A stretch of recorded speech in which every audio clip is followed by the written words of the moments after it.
Hi, I'm Olivia. You know those moments when everything shifts and nothing will ever be the same.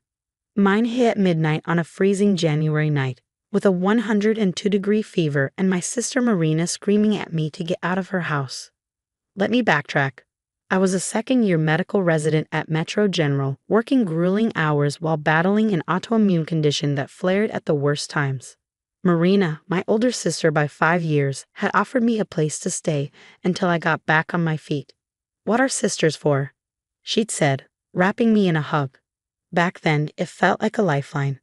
Funny how a new boyfriend changes things. "You can't kick me out. I can barely stand," I said, shivering on the couch, wrapped in the blanket Mom had knitted years ago.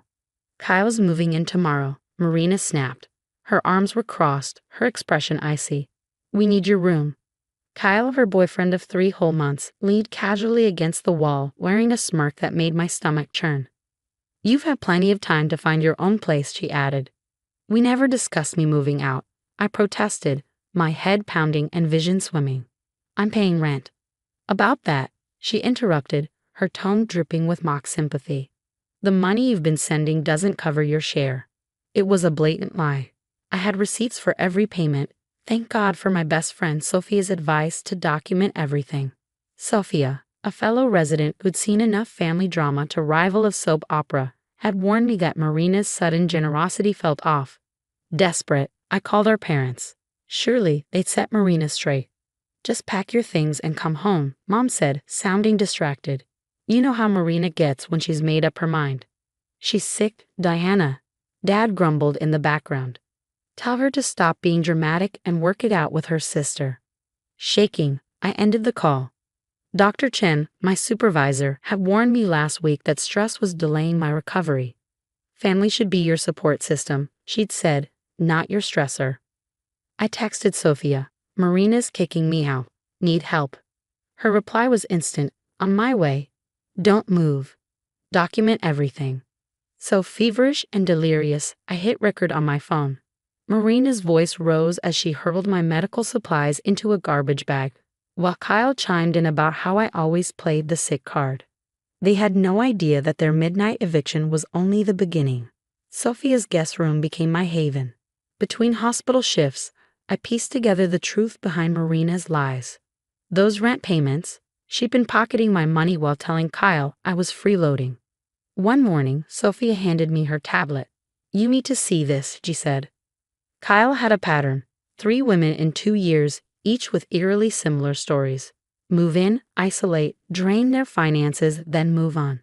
"Marina won't believe this," I said, my voice hollow. "She doesn't have to," Sophia replied, scrolling through more evidence. "But your parents? They need to see who they're really siding with." Meanwhile, my parents were in full denial mode. Mom flooded the family group chat with Sunday dinner plans, pretending nothing had happened. Dad left voicemails about keeping the peace. "She's going through a rough time," Mom said when she showed up at the hospital unannounced, holding a thermos of soup. "You need to stop holding a grudge." I stared at her, incredulous. I was running a fever of 102 when she threw me out. "You're a doctor, honey. You'll land on your feet," she said, as if I excused it all. Later, Dr. Chen found me crying in the break room. She handed me a steaming cup of tea. "Family dynamics," she said, her voice soft, "are the hardest disease to treat. Sometimes the only cure is cutting out the infection before it spreads." She was right. Marina had begun spinning a web of lies, telling relatives I was unstable and prone to harassment. Our cousin Sarah called me one evening, her tone cautious. "Marina said you've been having breakdowns at work," Sarah ventured. I took a deep breath. "Actually, I've been documenting everything," I said, forwarding Sarah screenshots of my rent payments along with the midnight eviction video. I included Sophia's findings about Kyle's sketchy background and Marina's lies. The line went silent for a moment. Then Sarah spoke, her voice low. "You know she just got promoted, right? She's been telling everyone how Kyle helped her land the position." That was interesting. Kyle had claimed to be a business consultant, but Sophia's research showed his last legitimate job ended 3 years ago. Suddenly, the pieces were starting to form a picture.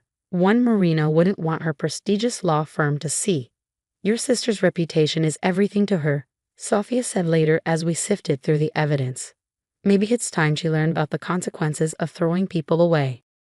I stared at yet another missed call from my parents. They'd chosen their side. Now it was time to choose mine. Make copies of everything, I told Sophia.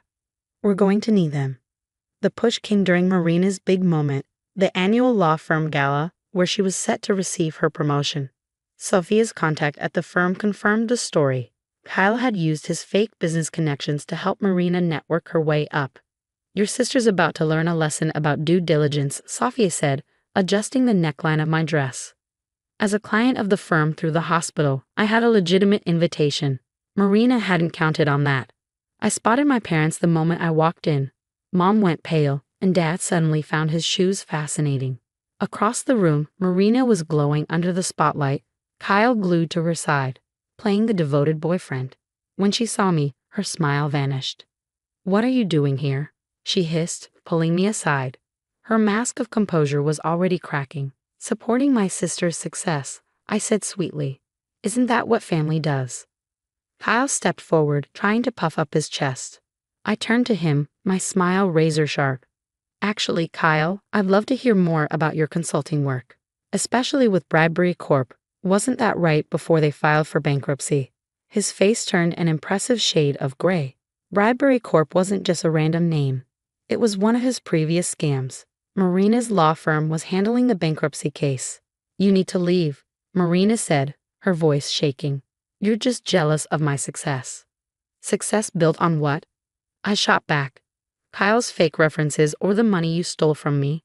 The managing partner chose that exact moment to approach. "Olivia, Dr. Chen speaks highly of you. I didn't realize you were Marina's sister." Marina's grip on her champagne flute tightened as I smiled at him. "Oh, I have some fascinating family stories to share," I said, pulling out my phone, including a video of Marina illegally evicting me while I was severely ill and admitting to embezzling my rent payments. "You wouldn't dare," Marina hissed. "Try me." I turned to Kyle. "And those women from Bradbury Corp send their regards. They're very interested in your consulting ventures." The next 10 minutes were pure chaos. Kyle, proving himself every bit the coward Sophia's background check suggested, tried to slip out the door. Security intercepted him. He was already wanted for questioning in the Bradbury case. Marina's meltdown was spectacular, her screams echoing through the hall as guests filmed every second on their phones. Mom's attempts to intervene only worsened the situation. "Marina's behavior is just high spirits," Mom stammered, turning to the managing partner. "Olivia's always been sensitive." "Sensitive?" A familiar voice cut through the chaos. Dr. Chen had arrived, her gaze steely. "You mean the resident who handled a triple trauma case last week while managing a chronic illness? The one your daughter endangered by throwing her out in freezing weather?" The whispers began, spreading like wildfire through the crowd. Marina's carefully constructed facade crumbled. She'd built her reputation on lies, and tonight, every one of them was coming to light. Sometimes karma doesn't wait. Sometimes it just needs a little push. Marina's carefully crafted image dissolved like sugar in the rain. Dad finally looked up from his shoes, the dawning realization in his eyes. But it was far too late for damage control. Sometimes the best revenge isn't about what you do. It's letting the truth take its moment on stage. The aftermath unfolded faster than I could have imagined. Marina's promotion disappeared, just like Kyle, who bolted the moment the police started asking questions about his role in the Bradbury Corp scandal. Her law firm, desperate to distance itself from the fallout, graciously accepted her voluntary resignation. 2 weeks later, I was in the hospital cafeteria when Sophia joined me. "I thought you'd be celebrating," she said, watching me toy with my lunch. I showed her my phone, displaying the latest text from my mom. "You've ruined Marina's life." Sophia snorted. "You didn't ruin anything. Marina did this to herself. The fact that your parents can't see that tells you everything you need to know about moving forward." She was right. Marina had been forced to sell her house, the one she'd partly funded with my stolen rent money. Last I heard, she'd moved back in with our parents, who were now dealing with their own social exile. Word of how they enabled Marina's behavior had spread quickly among their circle of friends. During rounds, Dr. Chen mentioned casually, "Your mother tried to corner me in the parking lot." I froze. "What did she say?" "She suggested you'd overreacted." I told her the hospital has an excellent ethics board if she'd like to formally discuss the medical neglect of a vulnerable patient. That made me smile. My chosen family had only grown stronger. Safia and I signed a lease together last week. Her spare room was now my home. My colleagues, led by Dr. Chen, became my unwavering support system. Even cousin Sarah showed up with moving boxes and takeout. I found these in Marina's stuff, she said, handing me a stack of greeting cards. All the birthday and holiday cards you sent her over the years. She kept every card but didn't care about her actual sister, I said, tossing them into the recycling. Marina's been calling again, Sarah admitted, trying to get people to convince you to help her rebuild her life. She says she's changed. That Kyle manipulated her. I shook my head. Good for her. She can change on her own time. Not long after, my phone buzzed with another text from Dad. Your mother's heartbroken. When are you going to forgive and move forward as a family? I showed the text to Sarah and Safia. Watch this, I said, locking both of their numbers. That evening, Dr. Chen stopped me after my shift. Your latest labs came back, she said with a rare smile. The stress reduction in your life is paying off.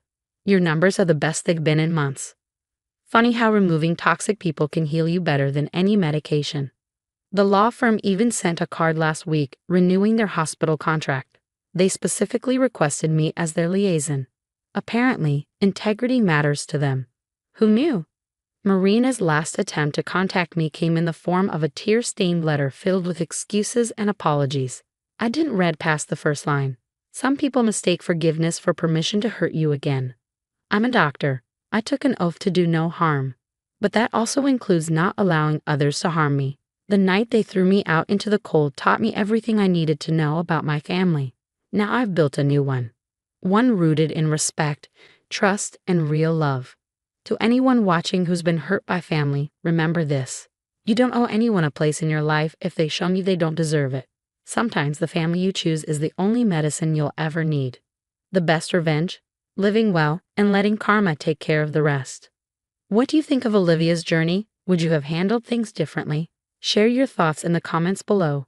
If this story resonated with you, don't forget to like, subscribe, and hit the notification bell for more powerful stories about standing up to toxicity and reclaiming your peace.